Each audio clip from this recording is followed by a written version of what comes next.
Hello and welcome to another swoon-worthy conversation. I am talking today to an editor, probably the editor who I know best of all the editors in the world because she has edited many of my books, Jen Summersby.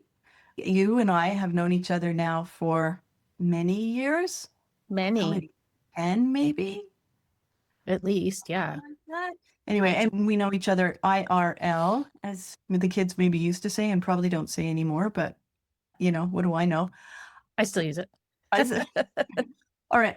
I want to start off before we get into all things editing and romance and the things that you do, which are so freaking amazing and keep me just in awe. Your Superman t-shirts. You have been wearing this Superman uniform since I've met you. What led you to start wearing only Superman? Because if people see Oh, you, they'll yeah. only ever see you wearing a Superman t-shirt, period. What's with that? It was a decision fatigue decision where I said, I just am tired of I've never been very fashionable. And as I've gotten older, I found that the shops that cater to women 40 plus are not my style. It's either that or wear black all the time, which I also do. Like I do wear a lot of black, but I just got tired of having to pay attention to how to look cute. And I thought, you know what? I'm in my 40s now. This was years ago. Now I'm in my 50s. I'm just going to do whatever I want. So I did. I just bought like 6 shirts and started doing it. And then I was hooked because it's like so easy. And now if I'm not wearing one, I feel naked because That's it's become kind of a security blanket for me. No, I get it. It's funny. I was talking to an author on last week, and she was talking about the difference between how we can brand our books, but how as authors we're also branded. Some of us. I don't feel like I, as an author, am very well branded, but that's a really interesting branding for an author. Yeah, it is. And people don't remember my face, but they remember the Superman. If they see it, they're like, oh, you're that person who always wears Superman. You're that weirdo who only wears. That's what was in my head. You're that Yeah. weirdo. Yeah, I'm that weirdo. And I just actually I ordered myself 2 more because I have a conference coming up in August and I have to have something cute because when I go to a new place, I always wear a brand new Superman shirt. I save them and I didn't bring them out here, but they're cool. I love them. So yeah, it's just me. And also, Superman, Clark Kent / Kal-El, he's all about like hope and good stuff. Like everything that Superman represents is like, that's my religion. Cool. I want to talk a bit more, get off of your wardrobe, as fun as that is. You have written and published over a dozen novels, some trad, some indie, including romance. You run multiple businesses, including kick-ass design. Like, I don't know if you're selling them right now, but I've seen your cover design. You've done a cover design for one of my books, and magnets and swag for writers. And you are an editor for many different romance authors, including some seven-figure earners. And you've just recently become the acquiring editor for Pulp Femme, which is a new imprint of a small press in Canada, quite well established here in Canada. How are you so good at time management? I've been self-employed since the 90s with a few momentary step, into like a real job. And so I've just had to be super disciplined. And I am a compulsive list maker. I have steno books. I have a remarkable tablet that I got for my birthday last year. I have a paper calendar. Like I have a Google calendar. I am like on it, lists. And I also, in 2020, this weird thing happened. I'm sure it was part of perimenopause, but I developed IBS. And so I had some situations where I went to the hospital and the doctor there said, you need to start keeping track of absolutely everything you eat and everything you're doing during the day so we can look for triggers. And so I had done some of that back in like 2016 when I was working with a trainer and I decided to get really buff and muscly, which obviously I'm not doing that anymore. It's not obvious on camera, but okay. Oh yeah, no, I'm definitely not buff and muscly anymore, but yeah, you can cut that part out. Anyway, so I started just writing down every single thing I do every single day. And I've been doing it consistently for the last 5 years. And now I have like notebooks. Sometimes it's just kind of fun to look back and it's also a little bit therapeutic because if you're whining and complaining about the same things a year later, then obviously something needs to change. You can go back and go, oh, I'm still complaining about that thing that I was complaining about in 2022. I should probably pay attention to that. So yeah, it's done this multi-purpose thing. What I think would be really valuable there is when we get into those times, like for the end of a work week or the end of a work day, my retired husband will say, so what did you get done today? And I'll be like, nah, nothing. I feel like I got nothing done. If I was writing down all the minutia of all the things I was doing, I'm at my desk, I would probably feel more accomplished or more appropriately accomplished. Absolutely. And it totally does that because I'm the same way. At the end of the day, I can't remember what I did. I want to talk a little bit about you as an editor and romance authors. You've worked with a wide swath of romance authors and other authors who don't write romance, but specifically with romance. What would you say is the biggest mistake when it comes to either the emotional resonance between characters when you're editing, or, you have mentioned the digging deep for character conflict, pacing, and the emotional resonance. Which of those four do you think is the one that authors struggle with the most? I think the biggest thing that especially newer authors struggle with in romance is understanding that just because two people have chemistry, that doesn't automatically mean that they're going to be connected emotionally. And just because they have great banter doesn't mean there's any emotional depth behind it. Because you can write banter all day, but if there's not a little bit more depth behind what they're saying, it falls flat because banter is banter. I think that what a lot of authors skip is the emotional work behind who their characters are, especially newer authors. And, I started in this indie world in like 2010 when the Kindle came out in 2007. So then we started learning about that you could publish your own books in 2010. I started like with Colleen Hoover and Samantha Young, and many of whom have gone on to have these huge careers. And those books were like paranormal romance. We were all trying to do what Stephanie Meyer had done, right? We wanted to do the next Twilight. But I think people jumping on the bandwagon now, like if there is a bandwagon, there's not. I mean, romance is great. It's the #1 selling genre it keeps the lights on for the rest of publishing, absolutely outsells every other genre. So, and I get really feisty when people start talking down about romance. So I think understanding as a writer that it is more than just banter. It's more than just sex. You have to have, you can write porn, you can write erotica, and that's fine. But if you want to write a romance or a romantic comedy, then it really is about that internal work, finding the internal conflict for each character, and then how those things work together to help the characters discover who they can be along the path together. So, I mean, I think like external conflict is easy and it's actually good. You want to have messy plots, exes, rivals, all of that conflict, that tension. Tension is really another thing that people struggle with. Newer authors struggle with is not having enough tension, not enough conflict. I am an onion. Like I love layers. Maybe some readers don't like that. Like you just have to decide for yourself when you're an author, if your readers are going to like things that are a little simpler, or if they really like that packed onion of layers and layers of conflict. But really it's all about the internal, like what's stopping these people from falling in love? Yeah. What is it about them? What damage is in their, we talked about the internal wound, and not everybody has to have that, but we all do. We all have some sort of trauma, even if it's, if we play the comparative game, like, well, I grew up in a war zone. Oh, well, my parents left divorced when you can't really do that because those are different stories. Yeah. So Sue Brown Moore, who coaches, talks about the root fear as opposed to the core wound. And it's just another way to think about that piece that both holds the characters back and drives the arc, I guess, the character arc. Absolutely. Yeah. And like I'm working on a project right now where both of the main characters are struggling with that I don't want to catch feelings, which is a pretty typical trope these days. It's oh, I'm tough. I had my heart broken. I'm not doing that again. And we all go through that if we open ourselves to romantic entanglement at any point. Everyone gets their heart broken. And it works until it becomes too much. So there's like a tipping point where if you're going to write two characters that are never going to open up to each other, then that's more like literary fiction. And that's not what romance readers want. We want to see the angst. We want to see her saying, I don't fall in love, and him saying, this is just a fling to me. Don't fall in love with me. Don't catch feelings. That's like the hook that just pulls people in because they're like, oh, now they're going to fall in love with each other. And how are they going to get past that? Yeah.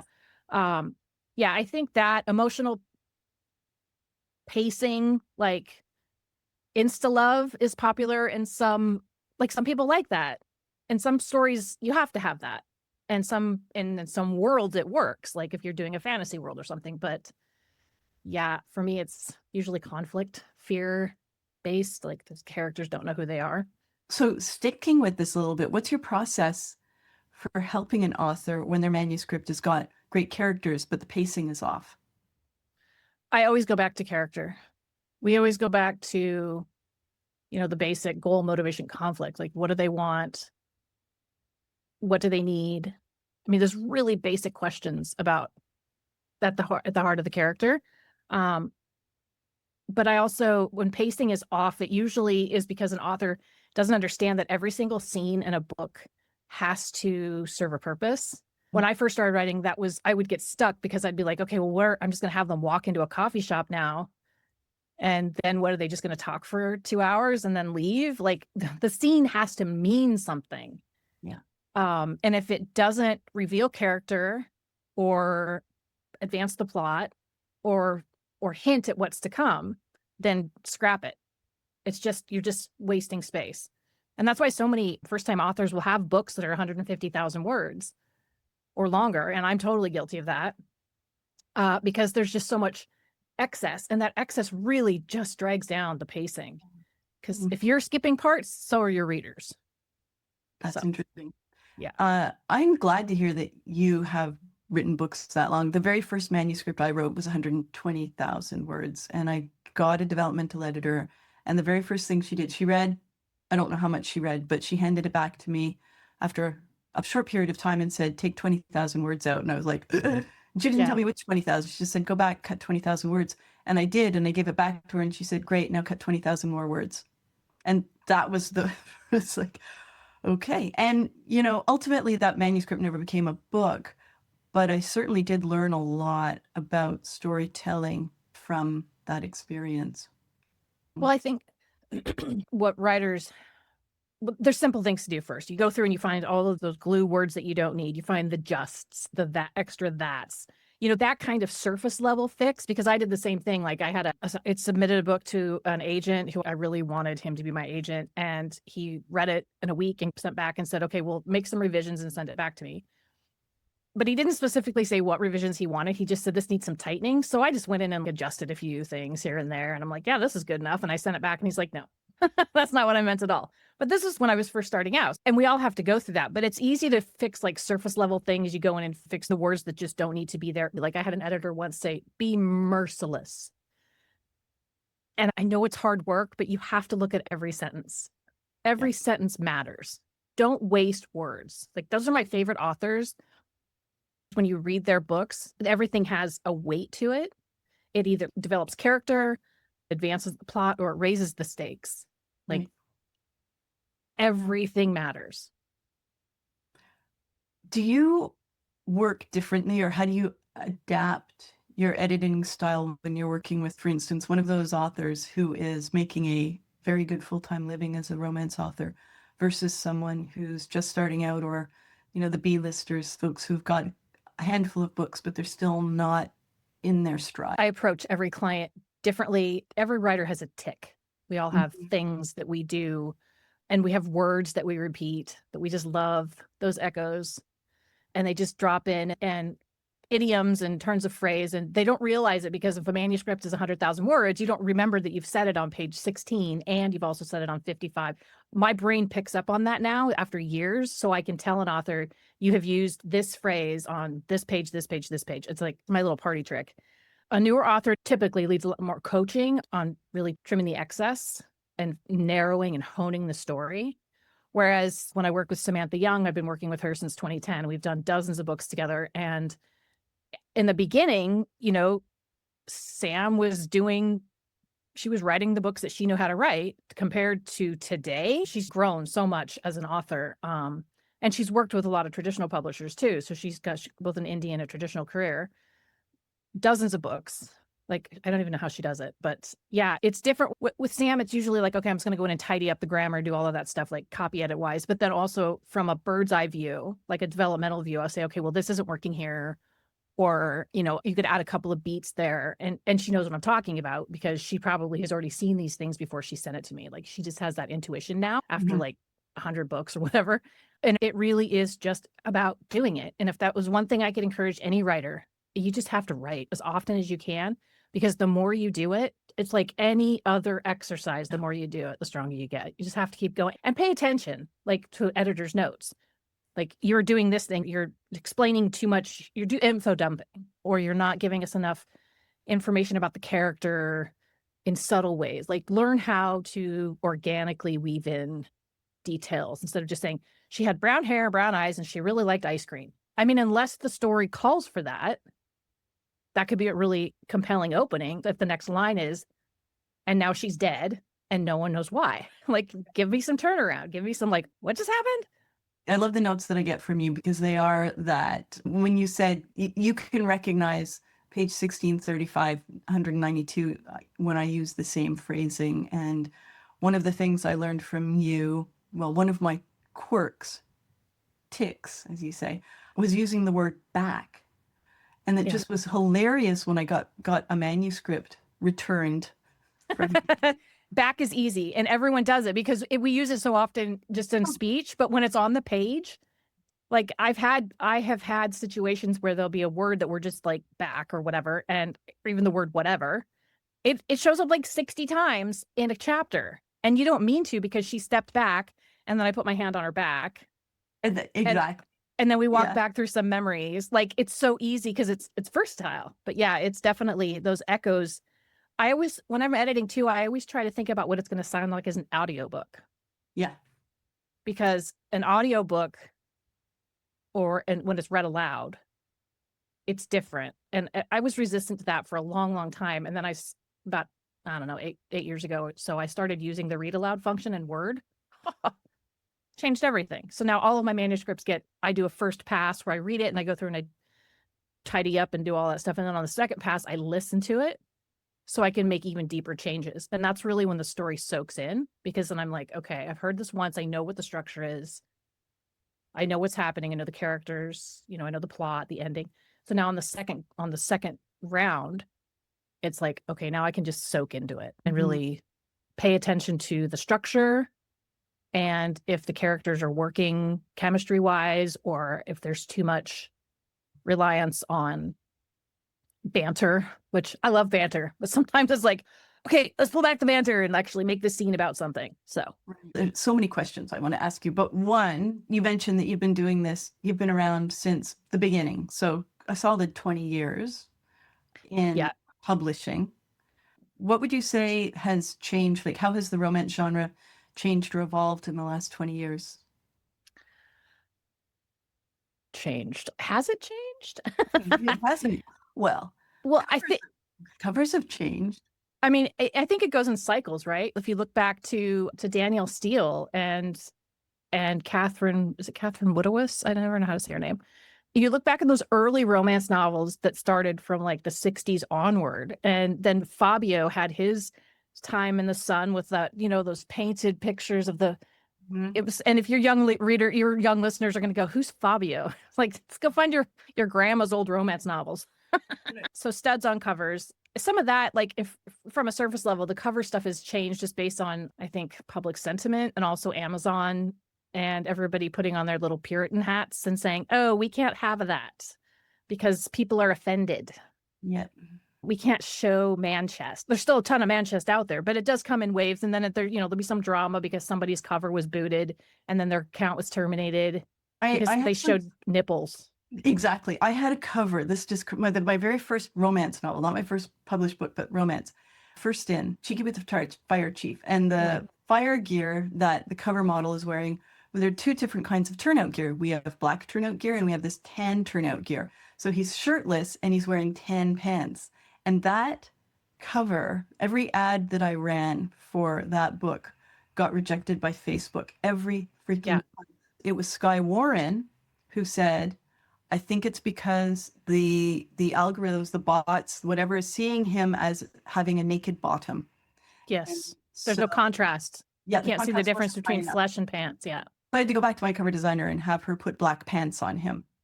Yeah. I mean, from that perspective, we are totally at the mercy of the bots and of the rules and of the oligarchs, because let's face it, none of us, we all have to sell our books on Amazon to get started, even if you don't want to. And there's a lot of people who hate Amazon, and I get it. It's the biggest marketplace. Last check, I think there's something like they hold 83% of the market share or something in that range. That's right. And there's a huge trend toward having your own storefront. And I have one. I'm not very good at promotion. Like I have a lot of books, and I'm terrible at promotion. So that's why books are not my bread and butter. Which this publicist is like, Jen, seriously, you have 13 books and you're not making a full-time living as an author. What is wrong with you? And I'm like, because I don't really talk about it. Like, That's an interesting conversation for another time, because I am trying to come to terms. I actually was talking to a business coach recently, and I told him how much I made in royalties on my books last year. And I said it as an apology, and he said, that's fantastic. It was not 5 figures, just so you know, it was not 5 figures. And he said, that's fantastic. I said, no, it's not. I have 6 full-length novels, 1 nonfiction book, which made more money than the others, and then novellas, 12 altogether. That's not adequate. And it comes down to, I said, I'm bad at marketing. And he said, you're not bad at marketing. You're just not putting your effort and time into the marketing. And I was like, that's because I'm bad at it. And he kept fighting back. And so I'm not working with him anymore. if you do the traditional stuff that everyone's telling you, like the Facebook ads and the Amazon ads, and oh, we should do Pinterest now. Like we keep trying to find the way. And Facebook ads were very, very profitable They sure for were. a time. And now they're not. I've spent thousands of dollars on Facebook ads over the years. And there's the people who talk about the importance of a newsletter list. Yeah. But then it's also like, okay, so what do I talk about in my email every week that people want to hear about if I don't have a book coming out? So it really is about finding which platforms work for you, but it is about connecting. I was just going to circle back to the question. Oh my God, I just said circle back. I'm sorry. To the question about what's changed in the romance industry. There's one thing that I do want to say is I think the definition of romantic comedy has changed a lot. Oh, do tell. Think about the romantic comedies of Meg Ryan and Tom Hanks.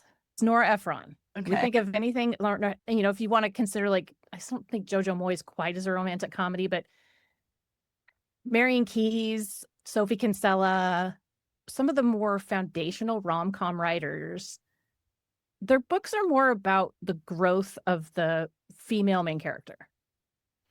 And typically they're only one point of view. They're from the POV of the main character. They don't have those alternating, you know, him, her, him, or whatever, you know, whatever your two love interests are. Maybe it was with the Kindle thing because there's so much more freedom, but things just started to get really, really spicy. I have edited, I don't write that, but I have, like, the book that I'm working on right now, I have to have a fan blowing on my face the whole time because I feel like I'm just eating ghost peppers. It's so, so, so spicy. And she has a traditional deal. Like, this is for a traditional publisher. Cool. So it seems that readers are much more comfortable with that. Spice level is, people talk about it. Sexual empowerment is a much freer, bigger topic now, because before it was like, oh no, you have to close the door on that. But it really comes down to what the author is comfortable writing. If I were to write that kind of spice for Eliza Gordon, like, I had to put a disclaimer in the front of one of the books saying, okay, you guys, there is a love scene in this book, just so you know, because usually I have them smooch and it gets a little hot and then they just close the door. Because that's what I was comfortable with. But to me, that was the definition of a rom-com. And now, like with Muscle of Otters, my first rom-com back in 2013, that's what I did. Holly and Ryan have like this passionate love affair, but you don't get to see, and I don't talk about the body parts, which people are much more comfortable with now. So, except, like I said, the book that I'm working on right now, it's for an Australian author, and they use the C word much freer down there. Yes. Whereas we would use the P word for the the girl gear. So it's like, oh, I just flagging, just so you know, when you say the C word in North America, people go, oh. That's so funny, because in the community, there's an author who's writing kink. And this is her first foray into writing romance. And we just last week, we had this discussion, and she was saying, what words do you all use? Because the P word, she's like, I can't, like, it just makes her cringe, but she's really comfortable with the C word, right? Yeah. So it was really funny. I actually have hard time figuring out what words to use, but it comes down to what would my characters use, Yeah. right? I like girl gear. Girl gear. Yeah, that's fun. And like this, if you're the author I'm working with now, she's very witty. And so it's almost like her vagina has a role. I mean, like it's a separate character. You know, So it's funny, but that's I mean, she just says it. She's like, yeah, my vagina doesn't agree. And I'm just like, okay. I mean, that's funny, but yeah, so it is. I think that's been the biggest change that I've seen because romance, every story, every single story, I don't care what genre you're writing in, at its core is about love. hmm And I always invite people to fight me on that. And nobody has come up with anything because even a thriller, a mystery, a procedural drama, a cop drama, a high fantasy, Frodo did what he did for the love of the Shire, for the love of his people. Yeah. It's always about love, and it doesn't have to be romantic love. But Aw, what a nice way yeah. to end. I love that. Okay, one more question and then we're going to Okay. wrap. One piece of advice that you wish every romance author knew before they submitted their work to wherever they're submitting it, either it be an agent or an editor or a small pub for an acquisitions editor. Honestly, like depending on where you're submitting, make sure you know the market. For an agent, you're going to have to know your comparative titles. Like this book is like this because they're going to want to be able to position it in the marketplace. It's easy to say, just be really, really happy with what you've written. Do not send a manuscript that you're not sure about. No, you have to be confident in what you're doing because half this business is luck and confidence. Don't be a jerk about it, but be confident in what you've written. I get a lot of emails about, well, I want to submit this to an agent, but I don't really have the funds for an editor. What would you suggest? You don't really need an editor if you can use the tools that are available, like delicately use Pro Writing Aid to go in and fix typos or misspellings. Do not wholesale accept those changes because it's almost always wrong. Treat the manuscript with respect. Because if you expect other people to invest their time and their money, not just the readers, but the people who are going to be producing your book, spending hours, weeks, months, years of time, Yeah. you have to respect the work. And it's not enough to just slam a couple of people together in a room and, have them copulate and be like, yep, I wrote a book. I mean, fine, go and indie publish it. That's cool. Hire an editor. But I think it's just really about respecting the work because Yeah. it is art, Yes. People diminish romance writers all the time. And like I said, I get pretty snippy about that because none of us would be here if there wasn't romance. This is another whole entire conversation, but I also will die on the hill that romance is a social justice genre because Yep. it helps people learn about healthy relationships and when Yep. it's not, when you're not in a healthy relationship. Absolutely. I mean, think about how many people have learned about gaslighting from a book. There's a lot of talk about how Colleen Hoover writes trauma porn, Mm-hmm. but there are millions of comments on posts about her projects, her work, about how I read this and it changed how I saw my relationship. Yeah. I realized that I was with somebody who was abusing me, or like it can be books can be so transformative. Romance novels can be so transformative to the person who's reading it. And even if it's something as simple as like, my husband and I have been married for X number of years and we don't have any fun in the bedroom, but we just had some fun because we read this scene. That's why 50 Shades of Grey was so popular. I learned a lot when I first started reading romance, which wasn't until into my 40s. I had never read a romance. Same. Yeah.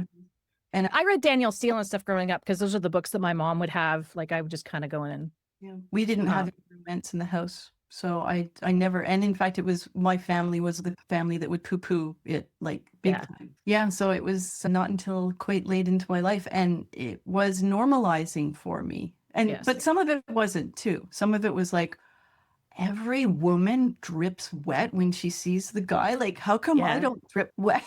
Well, and I don't understand the whole thing about when they're engaged in oral sex and there are products in her mouth and then she goes to kiss him and he says, I could taste myself on her. And I've asked my husband and I've asked my little brother, like, because I can just say this.